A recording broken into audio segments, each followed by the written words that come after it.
Vendredi 20 juillet 2018, bonjour à tous et bienvenue dans cette édition.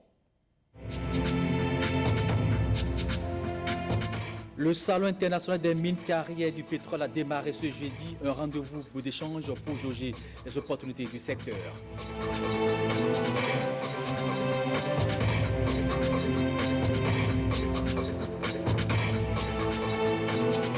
Les viandes rouges offrent beaucoup d'avantages nutritionnels, mais en même temps, sa consommation abusive peut être facteur de maladie. Comment s'y prendre? La réponse dans un instant.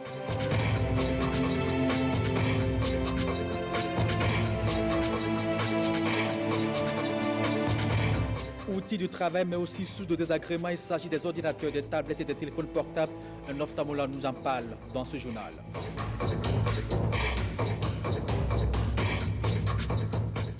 De nouveau, bonjour et bienvenue dans cette édition. Les Béninois de la diaspora se prononcent bien sûr sur la révision de la Constitution du 11 décembre 1990. Ils approuvent les 4 points objets de cet amendement, se disent oui à voter, oui bien sûr, pour le référendum constitutionnel. On les écoute dans ce vote réalisé en France. Vu de l'extérieur, je peux vous dire que depuis 2 ans, le Béninois de l'étranger, à l'extérieur, est fier. Nous sommes fiers. Aujourd'hui, on est dans la parcimonie de la communication, mais on est dans l'action généreuse. En tant que Béninois de la diaspora, je suis très attentif par rapport à ce qui se passe dans mon pays. Je recuse complètement ce que j'appellerais le fétichisme constitutionnel. Entre nous soit dit, de 1958 à ce jour, la Constitution française du 4 octobre 1958 a été révisée, tenez-vous tranquille, 24 fois, dont 19 réformes constitutionnelles de 1990 à ce jour. Alors, les tests évoluent avec les humains. Nos prédécesseurs qui ont bâti notre Constitution, aujourd'hui, auraient repensé et l'adapté et collé à l'évolution de la société. En effet, les 4 points essentiels qui ont été proposés dans le texte soumis au Parlement valaient la peine d'être votés. Cela dit, la politique reste la politique. Des sous-entendus, des négociations de couloir, des projections par rapport au code électoral ont empêché le vote par le Parlement de ce texte. Mais j'ai très confiance. Si Patrice Talon a été élu à 65%, c'est qu'il y a 2 ans, il avait et il a la majorité dans le pays. Et par ailleurs, les représentants de la nation qui sont les députés, il a plus de 60 députés qui le soutiennent contre 19. La démocratie a gagné, c'est-à-dire la minorité de blocage a fait son œuvre, mais le peuple va se prononcer. Les minorités peuvent toujours crier, peuvent toujours parler, mais ils ne mettent rien sur la table. Parce que je suis pour les critiques positives. Je critique parce que j'ai quelque chose à apporter. On ne fait que critiquer, on n'apporte rien. Et moi, je préfère dire au président et son gouvernement, déjà que je salue d'ailleurs, de continuer sur cette lancée-là. Il n'y a aucun bonheur qui arrive facilement en claquant les doigts. Nous devons faire des sacrifices. Et là, si ces réformes doivent passer par les sacrifices, eh bien, nous, on fera les sacrifices. L'aspect auquel je suis le plus sensible, c'est surtout la question du regroupement des élections. Parce que c'est une manière de rationaliser les élections, d'optimiser et de faire économiser le pays. C'est d'une intelligence basique de pouvoir regrouper, aligner le calendrier électoral pour, en une année, en un semestre, organiser les différentes élections, au lieu justement d'avoir à verser de l'argent dans une espèce de tonneau de Danaïde. Il faut regrouper les élections pour permettre aux citoyens, après les élections, de travailler. Si chaque fois on fait des élections saccadées, à chaque fois, cette fois-ci on en fait une, l'année prochaine on en fait une, on ne voit pas ce qui change dans notre pays. Et pourtant, il y a beaucoup de choses qui changent. Donc nous devons, c'est important pour les citoyens, où que nous soyons, de la diaspora, dans les 4 points cardinaux de notre planète, nous devons voter, nous devons accepter et accompagner le président et le nouveau gouvernement dans cette dynamique-là parce que nous en avons besoin. Franchement, aujourd'hui, j'ai envie d'appeler mes concitoyens à porter ce projet pour que le Bénin puisse s'en sortir vraiment fier, grandi. Les femmes béninoises, on a aussi besoin de notre place au sein de notre pays pour pouvoir aussi porter nos voix, pour pouvoir dire ce qu'on pense, pour que demain, on ne soit pas laissé aux oubliettes. Selon les échos qui me sont revenus, ce que j'observe, Patrice Talon, franchement, c'est une chance pour le Bénin. Il œuvre au sacrifice de sa personne, au mépris de la popularité, à prendre des mesures courageuses pour le futur. Dans ce pays où je vis, j'observe que ce sont ces sacrifices multiséculaires consentis au prix de la sueur des uns et des autres, qu'on a pu avoir aujourd'hui un pays développé ici. Mettez la balle à terre et essayez de relancer l'économie béninoise. Il n'y a que ça, le gage de demain. Allons maintenant à Porto Novo. Dans la perspective de l'organisation imminente des assises des parlementaires de l'ACP-UE à Cotonou, une délégation de l'institution a été reçue en audience par le président de l'Assemblée nationale. Les hôtes de Maître Adrien Ngouidi sont allés lui faire le point des préparatifs et solliciter son appui. Suivons ici quelques déclarations des membres de la dite délégation à leur sortie d'audience.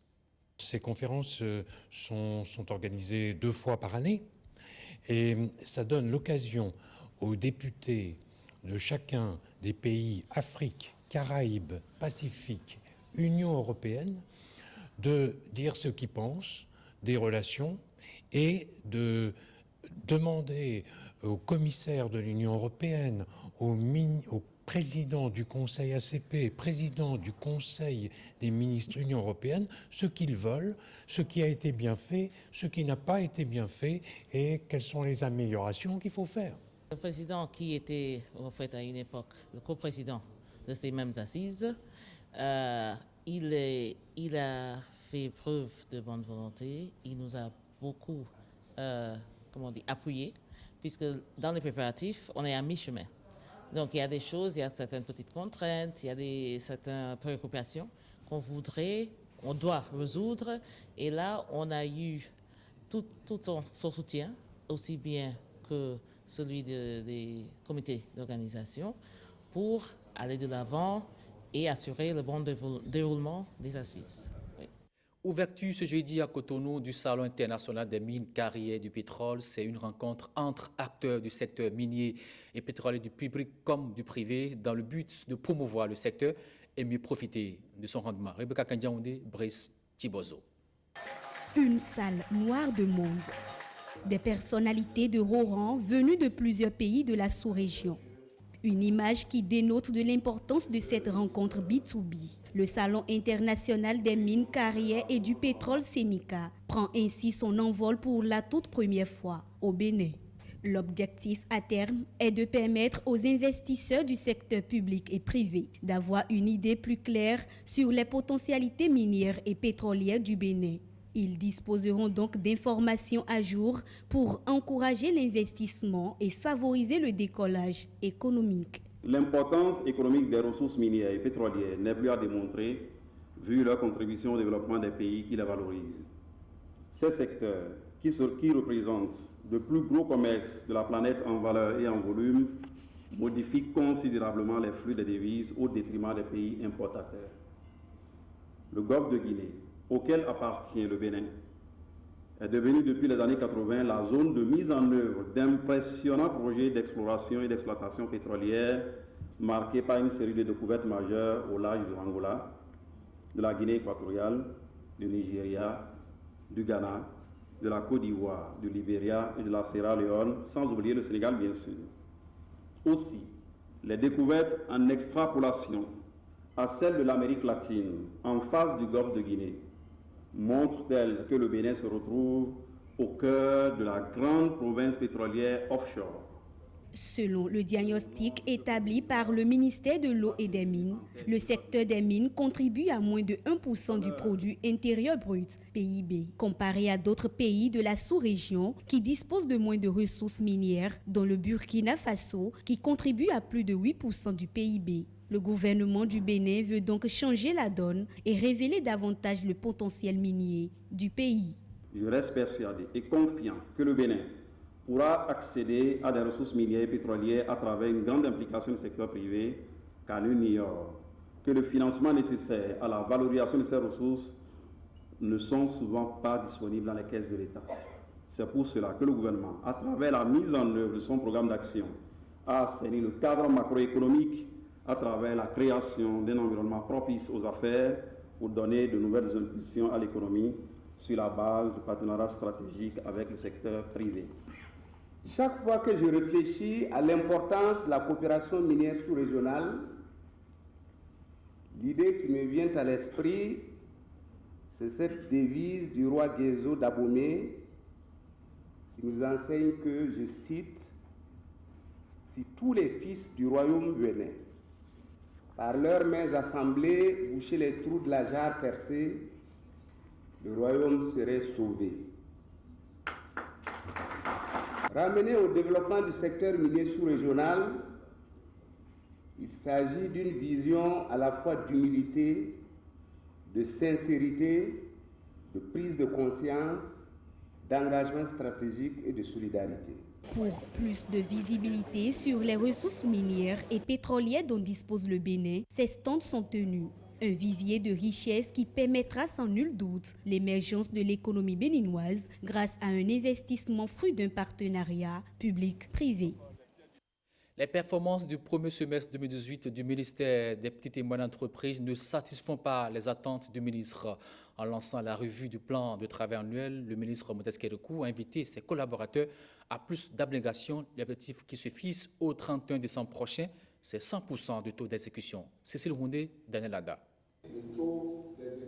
Des cadres du ministère des Petites et Moyennes Entreprises sont réunis ici. C'est une rencontre périodique retenue par la structure. Ils y sont pour évaluer la performance des actions menées au cours du premier semestre de l'année 2018. Après 6 mois donc de mise en œuvre, il importe, selon les méthodes modernes de gestion des programmes de développement, de s'arrêter pour apprécier la pertinence, l'efficacité des actions déjà menées. Autre point précisé lors de ces travaux, le bilan à mi-parcours de l'exécution du plan de travail annuel 2018. De façon globale, à la date du 30 juillet 2018 et suivant les statistiques de la direction de la programmation et de la prospective, le PTA a été exécuté à un taux financier, base engagement, de 58,01% sur un taux base ordonnancement de 24,18%. Plan physique, le plan de travail annuel 2018 a enregistré un taux d'exécution de 33,38% pour un taux attendu à cette période-ci en principe de 65,68%. Il ressort de ces statistiques un faible taux des résultats attendus. L'autorité de tutelle demande plus d'ardeur à la tâche. Nous devons donc en conséquence redoubler d'efforts pour une amélioration de cette performance avant l'échéance du 31 décembre 2018 pour atteindre au moins des scores plus appréciables et acceptables. Tant les défis de notre ministère sont grands. De belles perspectives sont attendues à la fin de cette rencontre pour booster davantage les affaires au sein du ministère. Le ministère des Petites et Moyennes Entreprises a à charge 4 grands programmes, dont l'appui aux petites et moyennes entreprises, l'emploi et l'artisanat. La conférence administrative statutaire de l'OME a eu lieu cette fois-ci à la mairie de Dangbo. Les représentants des structures décentralisées de l'OME ont pris part à cette rencontre présidée par le préfet Joachim Apeti. Au menu des dossiers figure en bonne place le point d'exécution des PTA de chaque structure et des crédits alloués. Emilien Fahmi, Brice Hongbo. Pour la première fois au cours de son mandat, le préfet du département de Lomé tient sa conférence administrative mensuelle hors de Porto-Novo. C'est la mairie de Dangbo, porte d'entrée de la vallée, qui a abrité les travaux. Occasion pour l'autorité de toucher quelques réalités, les difficultés auxquelles sont confrontées les populations. De délocaliser les réunions de la conférence administrative départementale dans les communes de votre territoire de commandement est une opportunité offerte aux communes. Elles pourront poser directement leurs préoccupations en matière d'assistance technique aux directeurs et chefs services départementaux compétents. Ces derniers pourront également toucher du doigt la réalité des préoccupations posées par les communes afin d'y apporter des solutions. L'autorité préfectorale a remercié le conseil communal pour sa disponibilité et l'accueil réservé à tous les représentants départementaux des ministères présents au rendez-vous. la vision étant de rapprocher l'administration des administrés. Au menu de cette réunion figurent d'importants dossiers. Des crédits délégués au deuxième trimestre à présenter par le DCF et le receveur des finances. 5. Le point d'exécution des activités inscrites au programme annuel d'assistance conseil 2018 et au plan de travail annuel pour le compte du deuxième trimestre 2018 à présenter par chaque directeur ici présent. Et 6. La présentation de la synthèse des travaux de prévalidation du programme annuel d'assistance conseil 2019 et son adoption. 7. La communication sur le thème enjeux liés à l'implantation des sites radioélectriques et les préoccupations des populations relatives aux ondes électromagnétiques à présenter. Rendez-vous est donné pour le mois d'août prochain. Toujours dans la commune de Dangbo, précisément au village de Romain, est implanté un centre de santé abandonné. La visite du terrain effectuée par le préfet avec son équipe a permis de s'enquérir de la situation désespérée dans laquelle se trouvent les habitants. Constat amer, c'est un milieu peu favorable et en proie aux problèmes de santé. 5 centres sont inopérants dans cette localité. Rapprocher l'administration des administrés, cette nouvelle vision du préfet Akpiti Joachim a conduit son équipe à retrouver ce mercredi un centre de santé non fonctionnel abandonné dans la commune de Dangbo.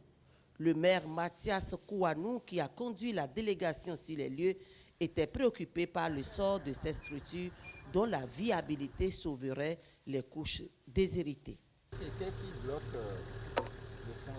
la fonctionnalité de ce centre? Il y a 5 centres de santé qu'on a construits et ces centres de santé se trouvent dans la brousse, manque des agents. J'ai fait appel au ministre DDS, trop fatigué même. Le constat était patent, un fonds FADEC utilisé pour cette réalisation depuis 2016 et 2017. Les portes sont entièrement fermées. Le directeur départemental de la santé s'explique. Ces centres sont dans des régions vraiment enclavées, difficiles à vivre pour les agents de santé. Donc ces agents de santé, même quand on les affecte, quand ils font un certain nombre de temps, c'est difficile pour nous de pouvoir les remplacer. Et ces agents de santé finissent par être affectés. Les autorités veulent toujours faire plaisir à leur population.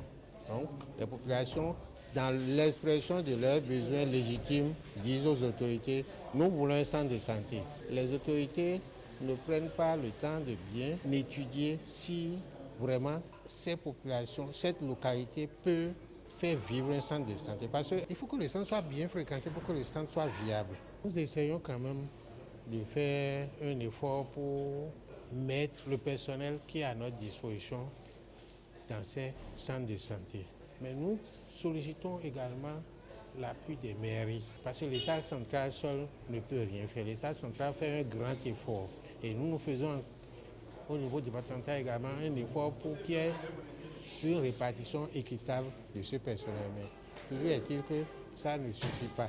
Donc il faudrait que les mairies, les collectivités locales aussi contribuent en recrutant du personnel qualifié, je dis qualifié au niveau de ces centres de santé. L'autorité ayant pris bonne note estime qu'il faut parer au plus pressé compte tenu de l'utilité d'une formation sanitaire dans un coin aussi défavorisé. La conférence administrative départementale de Mono s'est tenue aussi ce mercredi à la préfecture de Lokossar. Plusieurs sujets étaient à l'ordre du jour. Il y a eu le point de la consommation des crédits délégués au titre du deuxième trimestre de cette année, la présentation du programme annuel d'assistance conseil en 2019, le point des préparatifs de la fête du 1er août 2018 à Lokossar. À cela s'ajoute une communication sur les conséquences et l'utilisation des sachets plastiques non biodégradables sur les écosystèmes. Le conférencier Bienvenu Sow, magistrat au tribunal de première instance de Lokossar, et le préfet du Mono donne quelques précisions sur la loi votée au Parlement béninois. Au plan des conséquences sanitaires, des conséquences environnementales, les conséquences phytosanitaires, le sachet est nuisible à tout point de vue. Le processus de production du sachet jusqu'à la phase d'utilisation n'épargne pas l'environnement de ses effets néfastes, ses effets nocifs. Et même aujourd'hui, le rejet des gaz à effet de serre dans l'environnement provient plus du sachet, parce que le sachet comporte des substances nuisibles à l'environnement, comme l'hydrocarbure, comme le polyéthène et autres. Donc, en parlant de cette loi aujourd'hui, c'est pour éveiller la conscience écologique et promouvoir l'éco-citoyenneté au sein de la population qui est en majorité l'utilisateur de ce sachet plastique. Les conséquences au plan juridique peuvent se traduire par des peines privatives de liberté. Donc on peut aller aujourd'hui en prison pour avoir utilisé du sachet ou pour l'avoir importé ou exporté, pour l'avoir détenu ou l'avoir en sa possession ou l'avoir commercialisé.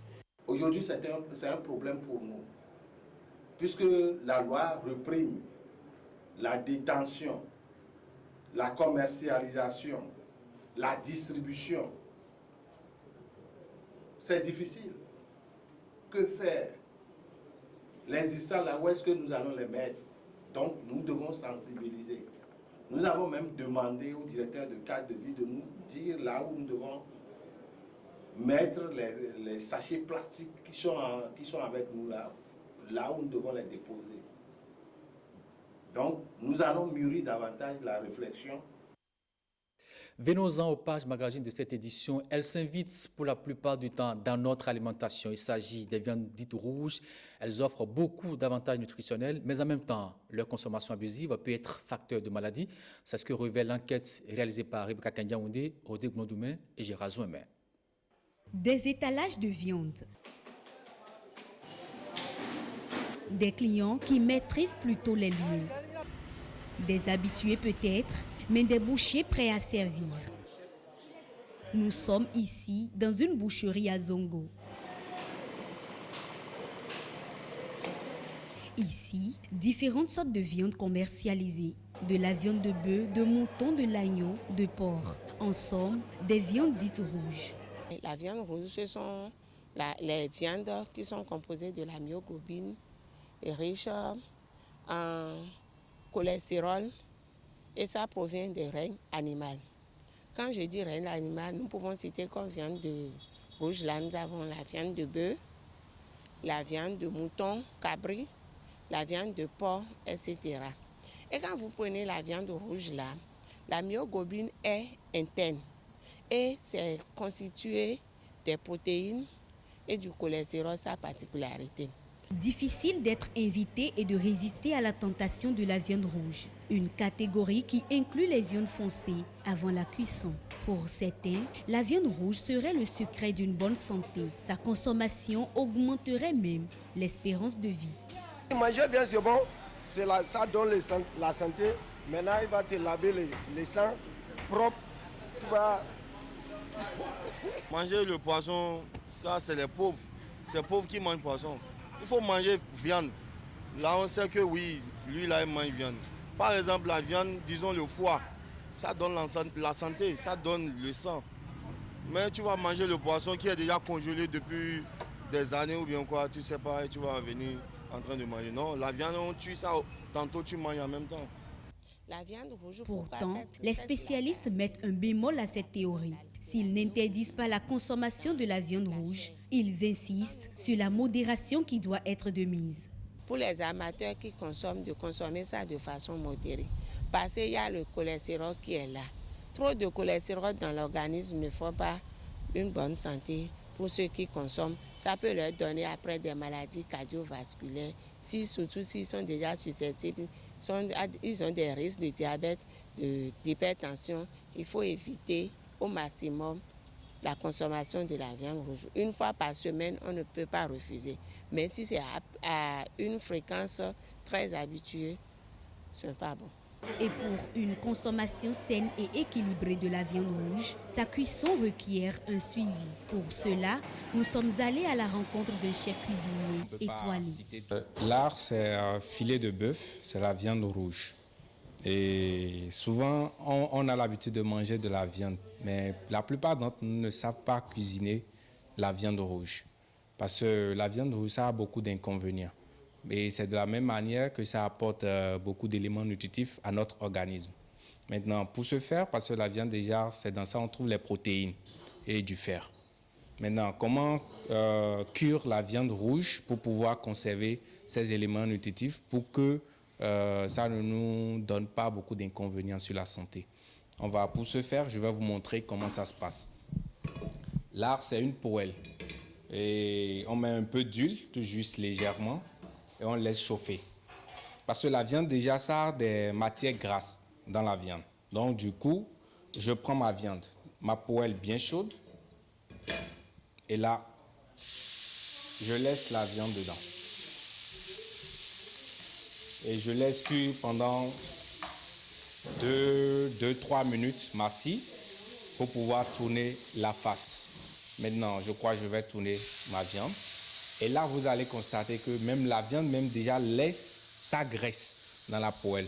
Donc, ce qui fait que tout ce qui est matière grasse reste dans la poêle. Et ça n'endommage plus la santé.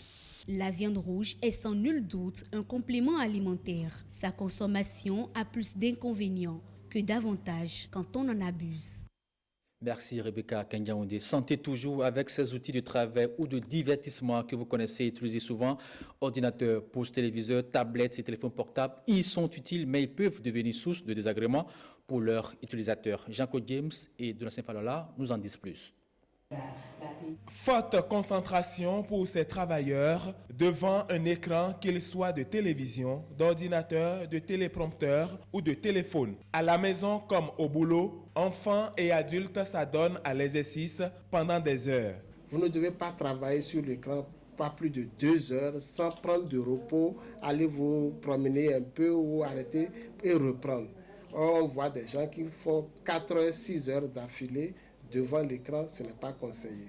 Même si les écrans sont étudiés pour permettre aux yeux de supporter les radiations qu'ils émettent, le contact avec cet outil exige le respect d'une certaine règle. Autrement, des picotements, des yeux rouges, la sécheresse oculaire et autres guettent chaque citoyen. Il faut que l'écran se situe à une bonne distance, que ce soit l'écran télévisuel ou surtout l'écran des ordinateurs, au moins une distance au-delà de 30 cm pour ne pas fatiguer l'œil afin que l'œil puisse faire l'accommodation. Alors lorsque cet écran n'est pas à bonne distance, cela fatigue davantage l'œil et on peut avoir des problèmes comme des céphalées, des maux de tête, des fatigues visuelles en fin de journée. Dans un monde où la modernité s'invite dans presque tout, quel est le sort des enfants face à cet impact de l'écran sur les yeux? La plupart du temps, tout le monde achète de portables, de smartphones aux enfants. Tout ça, ça a un mauvais effet sur la vue des enfants. Ça peut entraîner la myopie. Il est conseillé de laisser les enfants avoir au moins l'âge de 13 ans avant de pouvoir jouer sur les smartphones. Sinon, la rétine, qui est la partie sensible de l'œil qui permet de bien voir, puisque c'est elle qui reçoit les informations qui sont transmises au cerveau, cette rétine finit son développement vers les 7 ans. Mais après, quand même, il y a entre 7 ans et 13 ans, l'œil a besoin encore d'un certain nombre de structuration pour être au complet. En plus de ces consignes, une consultation ophtalmologique par moment est conseillée par les spécialistes des yeux. Ce sera tout pour ce journal. Merci de l'avoir suivi et bonsoir chez vous.